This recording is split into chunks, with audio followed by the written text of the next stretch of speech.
Assalamualaikum warahmatullahi wabarakatuh. Perkenalkan, nama saya Alga Nisa Putri dari kelas 11 dengan NIS 207508 nomor absen 8. Pada kesempatan kali ini saya akan mendemonstrasikan dua jenis alat yang digunakan dalam sampling udara ambien. Yang pertama yaitu alat HVAS atau High Volume Air Sample, dan yang kedua adalah alat integer. Selamat menyaksikan. Baiklah, saya akan menjelaskan alat yang digunakan untuk sampling udara ambien yang kedua, yaitu alat impinjer. Alat impinjer ini digunakan untuk menangkap, menyeleksi gas-gas polutan yang ada di udara dengan menggunakan larutan absorben. Nah, gas-gas polutan yang akan diserap atau diseleksi dalam udara ambien ini terdiri dari ada 5 jenis. Yang pertama ada SO2, NH3, NO2, O3 atau ozon, dan H2S. Untuk menyeleksi kelima gas-gas polutan ini, kita akan menggunakan larutan-larutan absorben, di mana larutan absorben yang digunakan dalam alat impinjer ini yaitu sebagai berikut. Ini adalah larutan-larutan absorben yang digunakan dalam alat impinjer. Yang pertama ada larutan untuk menyerap NH2, untuk menyerap gas CO2 yaitu larutan penyerap COX, H2S, O3, dan SOX. Selanjutnya saya akan menjelaskan bagian-bagian atau komponen dari alat impinjer. Alat impinjer terdiri dari tabung-tabung impinjer yang ada dua bagian, yaitu bagian depan dan juga bagian belakang. Bagian depan ini adalah tabung utama, sedangkan bagian belakang merupakan tabung cadangan.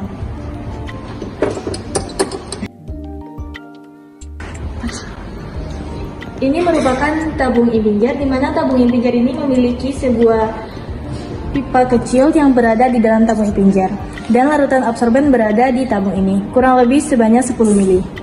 Untuk cara kerjanya sendiri, udara akan masuk melalui pipa atau lubang yang ini, kemudian akan masuk dan bereaksi dengan larutan absorben yang berada pada dalam tabung. Kemudian, larutan absorben akan bereaksi dengan udara dan menyeleksi udara sesuai dengan larutan absorbennya. Sedangkan gas polutan yang tidak diserap atau yang tidak sesuai dengan larutan absorben kan dikeluarkan melalui lubang. Kemudian pada tabung impinjer ini terdapat satu tabung yang berbeda dibandingkan dengan tabung impinjer yang lain, yaitu tabung yang warnanya lebih gelap. Tabung ini digunakan jika larutan absorbennya sangat mudah bereaksi dengan cahaya, sehingga tabung yang kita gunakan itu berwarna coklat untuk menghalangi cahaya yang masuk dan akan bereaksi dengan larutan absorben.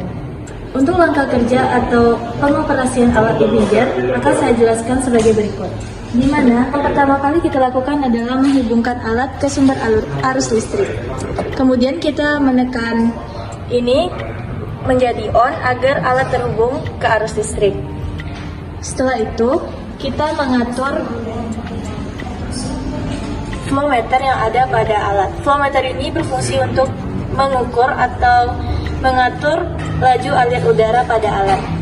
Di sini terdapat 5 buah flow meter, di mana masing-masing flow meter ini terhubung dengan satu tabung yang ada pada alat. Kemudian tombol-tombol yang berada di bawah ini adalah tombol yang digunakan untuk menghubungkan atau menghidupkan flow meter sesuai dengan gas polutan yang ingin kita serap. Untuk flow meter sendiri, kita mengatur kecepatannya sesuai dengan standar, di mana setiap gas-gas polutan dengan larutan absorben itu memiliki kecepatan reaksi yang berbeda-beda.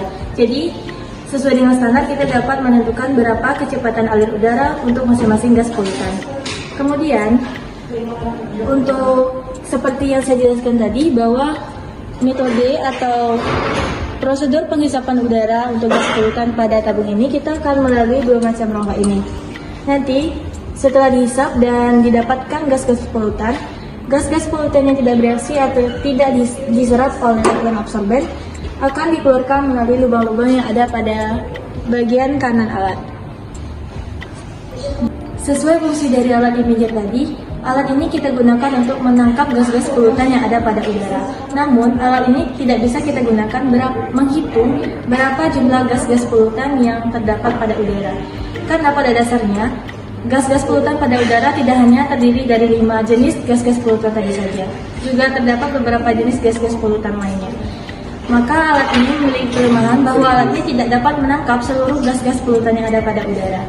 Jadi, alat ini hanya kita gunakan untuk menangkap gas-gas polutan tertentu yang digunakan untuk pengujian atau pengendalian mutu udara ambien. Baiklah, itu tadi penjelasan atau demonstrasi saya mengenai alat yang digunakan dalam sampling udara, yaitu alat ini. Saya mohon maaf atas kesalahan saya selama saya menjelaskan, dan terima kasih atas perhatiannya. Wassalamualaikum warahmatullahi wabarakatuh.